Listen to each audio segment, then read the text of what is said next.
안녕하세요 여러분. 언제까지 파일럿일지 모르는 하부기 라디오의 은돌이입니다. 오늘 읽어드릴 책은 데이비드 이글먼의 더 브레인이라는 뇌과학 책을 가져왔습니다. 번역은 전대우 선생님이 해주셨고요. 실제란 무엇인가 라는 장에 실린 시간 굴곡에 관한 대목을 읽어드릴 거예요.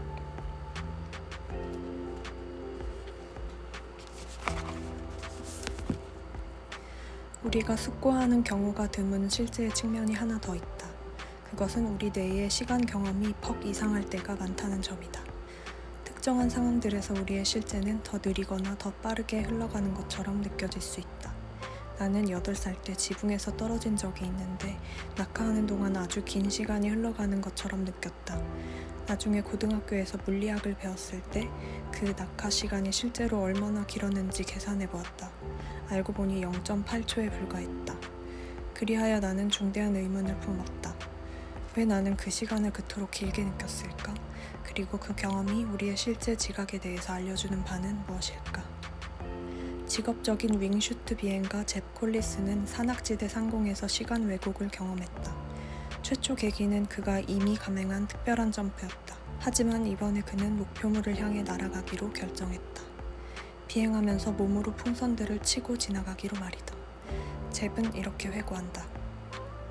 돌출한 바위에 묶여있는 풍선들을 향해 접근하는 과정에서 나는 판단착오를 범했죠. 그는 평평한 화강암에 부딪혀 튕겨졌다. 그가 추정하기에 충돌 속도는 시속 190km였다. 윙슈트 비행은 잽의 직업이므로 그날의 사건은 절벽과 그의 몸에 설치된 여러 카메라로 촬영되었다. 동영상을 보면 잽이 화강암과 충돌하는 소리를 들을 수 있다. 그는 튀어오른 뒤에도 방금 부딪힌 절벽의 가장자리 위로 계속 날아서 카메라들 앞을 쏜살같이 지나간다. 바로 그때 잽의 시간 감각이 왜곡되었다. 그는 이렇게 서술한다. 내 뇌가 둘로 갈라져서 각각 별개의 사고 과정을 수행했어요. 한 사고 과정은 그저 기술적인 데이터 처리였죠. 또 다른 사고 과정은 나에게 남은 2가지 선택지에 관한 것이었어요. 줄을 잡아당기지 못하면 나는 곧장 날아가 바위와 정면 충돌할 테고 그러면 죽을 것이 뻔했죠. 줄을 당길 수 있어서 낙하산이 펼쳐지면 나는 구조대를 기다리는 동안에 과다출혈로 죽을 거였어요. 잽이 느끼기에 이 2가지 사고 과정은 몇 분에 걸쳐 진행되는 것 같았다. 뇌 작동이 아주 빨라져서 다른 모든 것에 대한 나의 지각이 느려지고 모든 것이 잡아 느려지는 것 같았어요. 그는 낙하산 줄을 당기고 통제불능 상태로 낙하했다. 지상에 도착했을 때 그는 다리 하나, 양쪽 발목, 발가락 3개가 부러진 상태였다. 잽이 바위에 부딪힌 순간부터 줄을 당긴 순간까지의 시간은 6초였다. 그러나 내가 지붕에서 떨어질 때 느낀 것과 유사하게 잽은 그 시간이 더 길다고 느꼈다. 다양한 생명 위협 상황에서 혹은 사랑하는 사람이 위험에 처한 것을 보는 상황에서 주관적 시간 감속을 경험했다는 보고들이 풍부하게 소집되어 있다. 그 모든 보고들의 특징은 사건들이 평소보다 더 느리게 진행한다는 느낌과 세부 사항들에 대한 풍부한 지각이다. 내가 지붕에서 떨어질 때 혹은 잽이 절벽 가장자리에 부딪혀 튕길 때 우리 뇌에서는 어떤 일이 일어났을까? 위협적인 상황에서는 실제로 시간이 느려지는 것일까?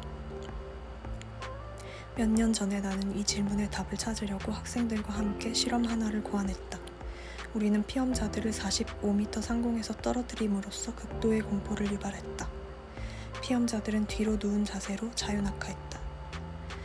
이 실험에서 피험자들은 손목에 디지털 디스플레이를 차고 낙하했다. 우리는 직접 발명한 그 장치에 지각 정밀 시계라는 이름을 붙였다. 피험자들은 낙하 도중에 그 장치에 표시된 숫자를 가능하면 읽어서 나중에 연구진에게 보고했다. 만일 그들이 정말로 세계를 느린 화면처럼 경험한다면 그들은 그 숫자를 읽었을 것이다. 그러나 아무도 그 숫자를 읽지 못했다. 그렇다면 왜 잽과 나는 각자의 사고가 느린 동작으로 진행되었다고 회상하는 것일까? 대답은 우리의 기억이 저장되는 방식에 있는 것으로 보인다. 위협적인 상황에서는 편도체라는 뇌구역이 활발히 작동하면서 나머지 뇌의 자원들을 징발하여 당면 상황에 주의를 총집중하게 만든다. 이렇게 편도체가 작동하면 기억은 평소보다 훨씬 더 상세하고 풍부하게 저장된다.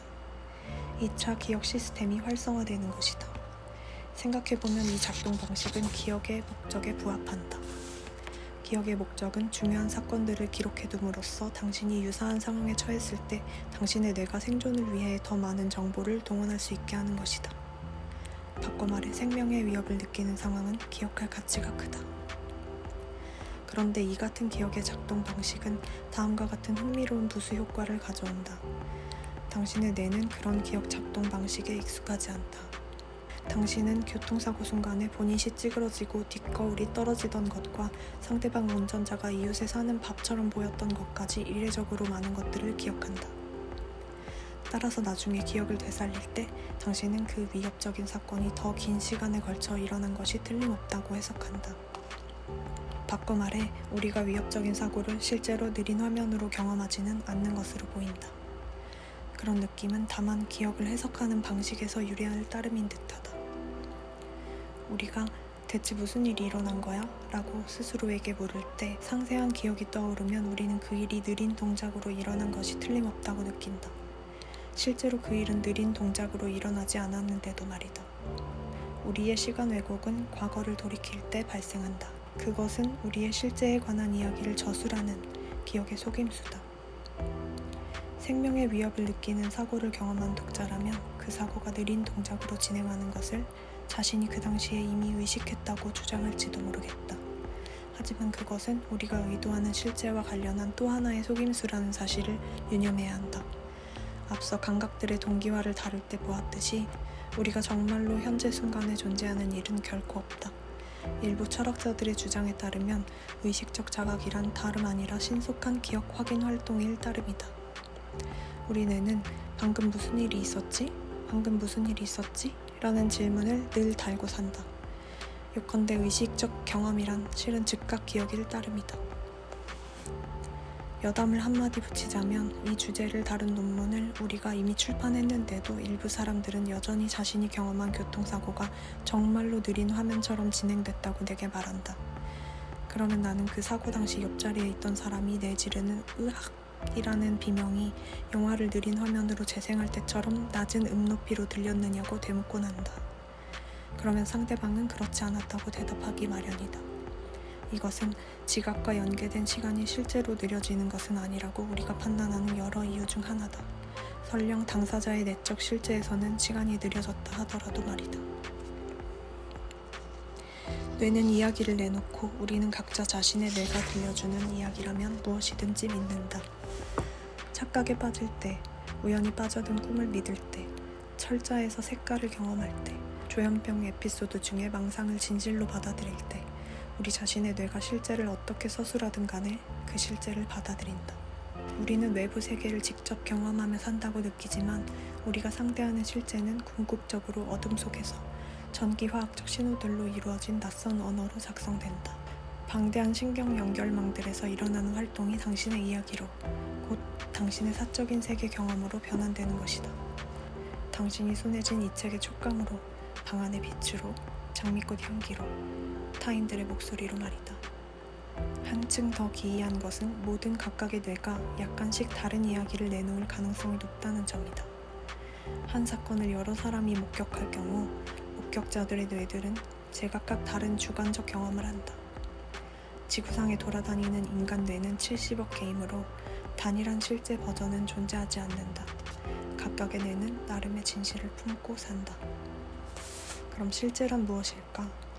실제란 오직 당신만 볼 수 있고 당신이 꺼버릴 수 없는 텔레비전 쇼와 같다. 다행히 그 쇼는 당신에게 더할 나위 없이 흥미롭다. 그것은 오로지 당신만을 위해 편집되고 제공되는 개인용 방송이다. 여기까지 읽어드릴게요, 여러분. 오늘도 편안한 밤 보내시고 좋은 꿈 꾸세요. 안녕.